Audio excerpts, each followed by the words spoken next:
Hello, and welcome to Preparing to Survive and Thrive Homesteading channel with Charlie B. So what have we been working on this week? Hold on, it's about to come. But remember, first, if you like my content, please like, share, and subscribe.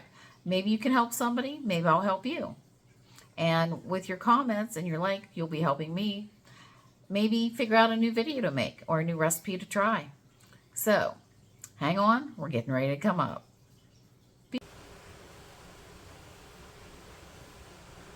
Today we will be working on doing some crushed tomatoes.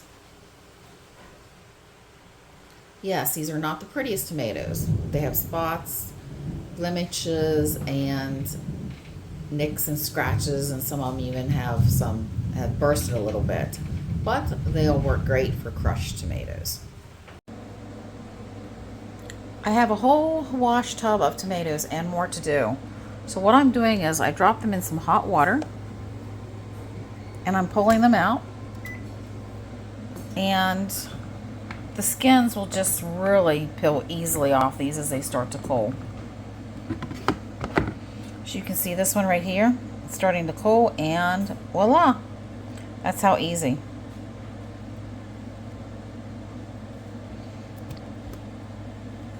So I'll be back. We will peel some more, get these cooked, and I'll show you how I'm doing the rest of them. So I'm getting them heated up and getting the skins to start removing pretty much by themselves. I have not taken the time to do them yet because I'm still cutting them up and peeling them. But as I wanted to point these out, I cut an X in these guys at the bottom. There and right there, all of them, before I put them in the hot water as I was cleaning them up.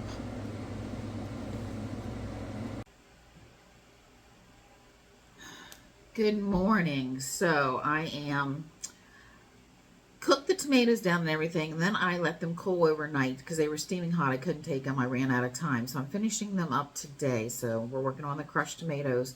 I wanted to do some peeling of these guys for you. Show you. It's very simple. Just peel them straight off.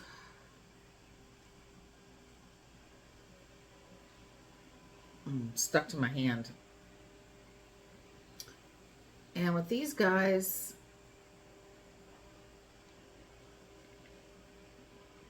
I will be removing the seeds and the core. So hang on, I'm going to adjust the camera for us.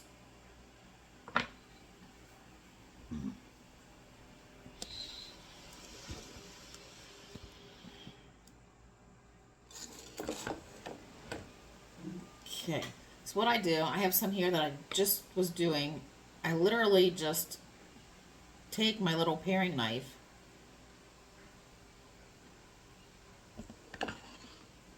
and we'll scrape the seeds and cut the core like that right out of there. It's very simple. It does take a lot of time and a lot of hard work, but you can buy these at the store for a couple bucks. I don't know what they cost. But a lot of times tomatoes are picked when they're still green. They throw a sulfur tablet in it, or they just let them sit and ripen. Mine were pretty much ripe when I picked them, so these should have a better flavor. Probably the nutritional content should also be better.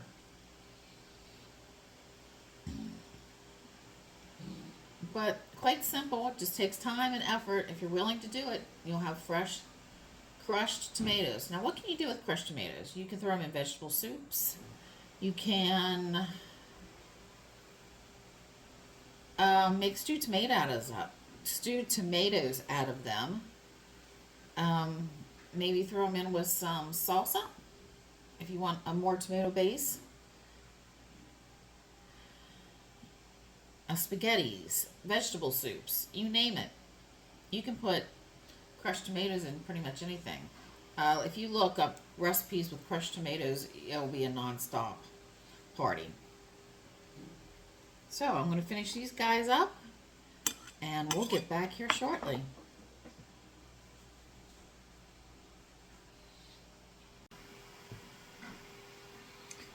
Well, I've got a nice little pout here. I've been cutting them up. As you can see, there are some seeds and stuff in there. I'm just cutting them up in chunks.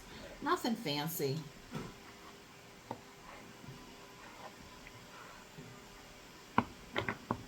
Sometimes I need to turn the cutting board this way.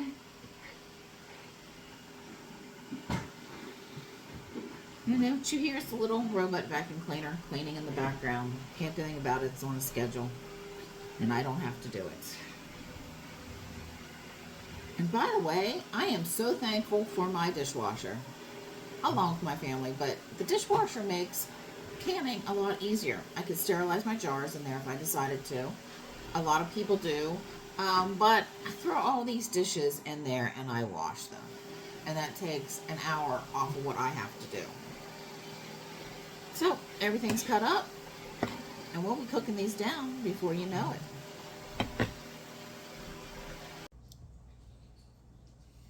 Alrighty, we have our tomatoes that have been peeled, and the seeds and the gelatin that's on the seeds mostly been all removed. So what I'm going to be doing with this is going to be putting this in my water bath canner. I normally don't use it because I normally use my pressure canner because I can double stack for water bath canning. So I'm going to dump this into here. I am going to let you see me attempt to do this, pulling you right in.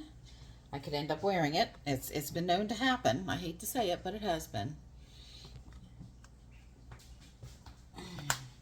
Because this water bath canner is a lot bigger than regular pots, you can pretty much stick that whole pan right down in there. Shake it out. There we go.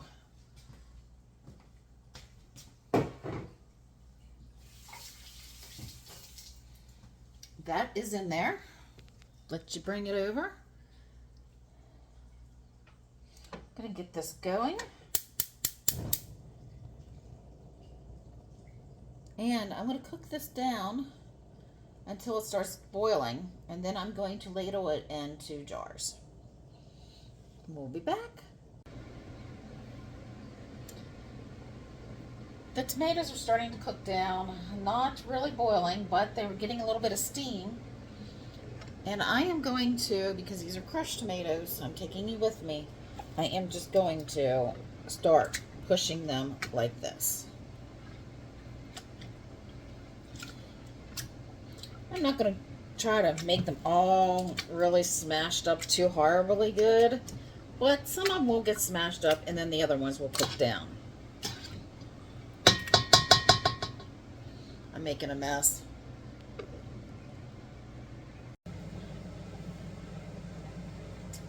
So my tomatoes are starting to boil and they're cooking down. I'm leaning you over. I'm going to get these stirred up. We don't want them to stick. And what I'm going to do is I am going to start filling up my jars.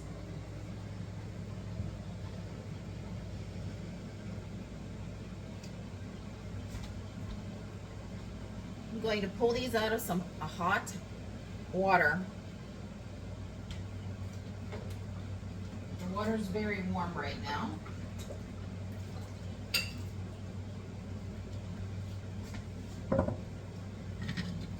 Using my trusty 2-cup measuring cup makes it a lot easier for me to dip it out, stir it again. Oh, let me grab my funnel. It's in the... Check that out. I got my wooden spoon standing up in the center. That's how thick the tomatoes are.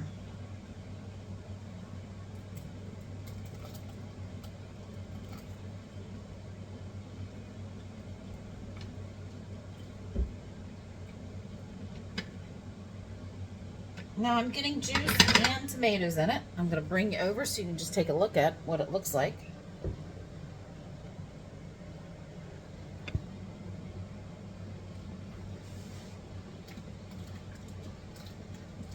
I normally want to stir this after every jar I do to make sure I'm getting juice and the tomatoes also. I'm doing these in pint regular mouth jars.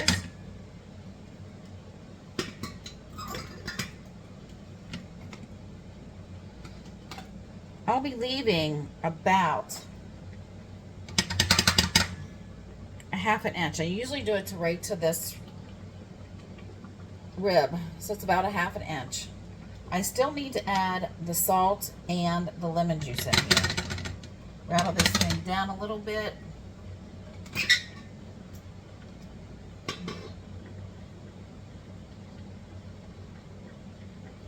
We'll get more juice.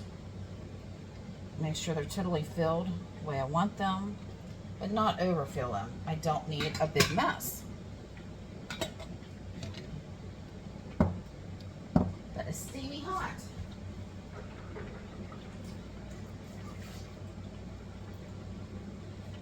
So let me finish filling these jars up, and I'll be back shortly with adding the salt and the lemon juice. I've got my first batch of jars full, and what we're going to do is add 2 tablespoons of bottled lemon juice per pint.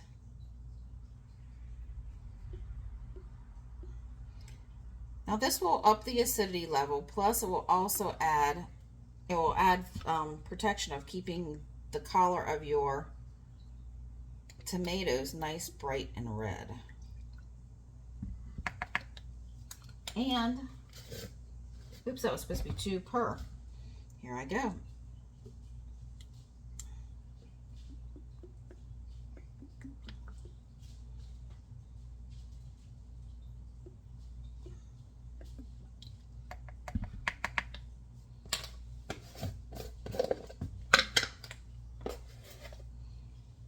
And 1 teaspoon per jar. I'm going to take my butter knife. I got tomatoes all over me, so if you see my shirt, you'll wonder. Please excuse it. Just putting my butter knife down into the jars to make sure the bubbles are all out. And if I had to, if it was too low, then I'd end up adding some water to it. Just add a little extra moisture. And I am going to take my white vinegar and wipe the lids off. Not the lids, the tops of the jars. Okay, so this one has a actual nick in it. So good thing I wiped this, or I would have been, it might not have sealed. And I did wash an extra jar. I'm going to take this over to the sink and pour it in. It's a very hot jar.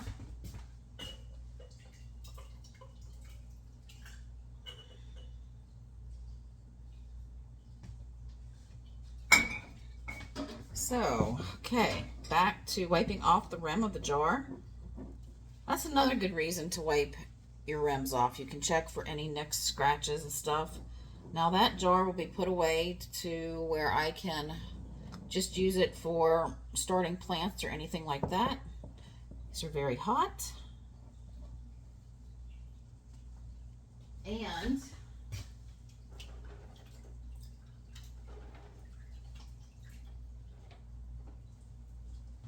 I am doing 2 different types of lids again.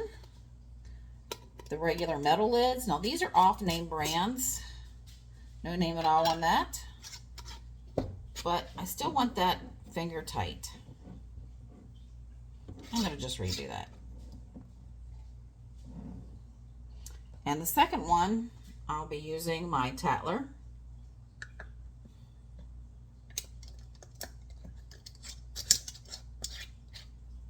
Ouch, it's very hot. Yes, I have it on a lot tighter than I should. But that didn't seem like it wanted to sit right, and I don't trust it.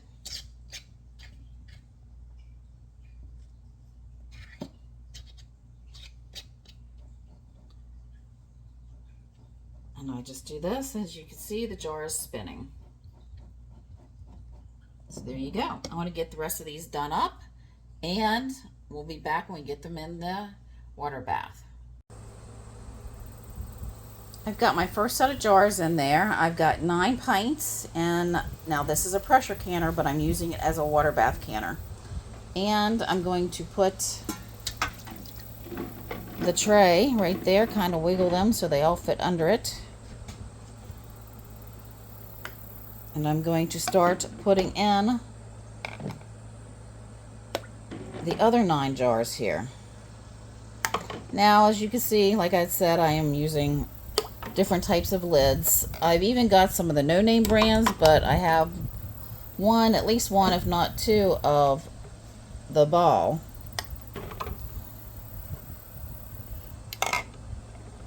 I'm trying to rotate them, make them look nice, prettier, who knows.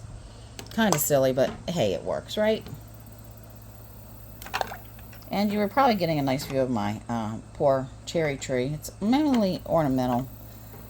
But there you go. I'm going to finish filling this up with water. Now remember, we need 2 inches above the jars. Be back shortly.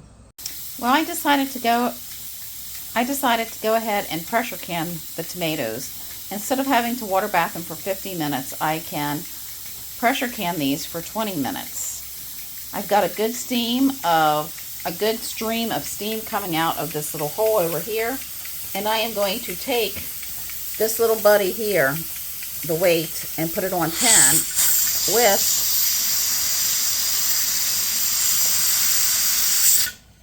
a pair of tongs, because you will burn yourself. The steam is very hot.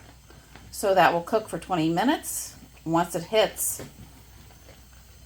10 pounds of pressure, it's already moving.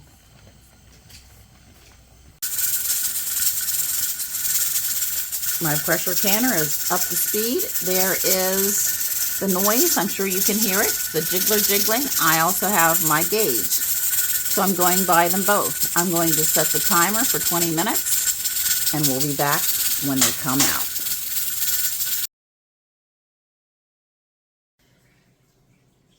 Well, our crushed tomatoes are completely done.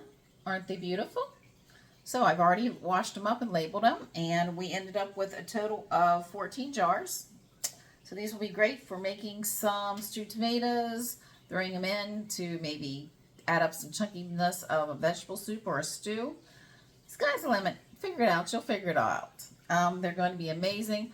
There is one thing I might have done a little differently. I've always seemed to be changing recipe or what I'm doing. I normally wouldn't have added the the lemon juice. I always seem to find that kind of overpowers it, especially with 2 tablespoons. So next time, after I try these, of course, we'll see how they taste. If it's too strong, I'll definitely lower the amount of lemon juice I put in. Maybe even totally take it out the next time I do make them. I do need crushed tomatoes in my store, so this might be something that I make later on. I'll let you know how these taste. Be seeing you soon. Remember, if you like my content, please like, share, and subscribe. Charlie B out.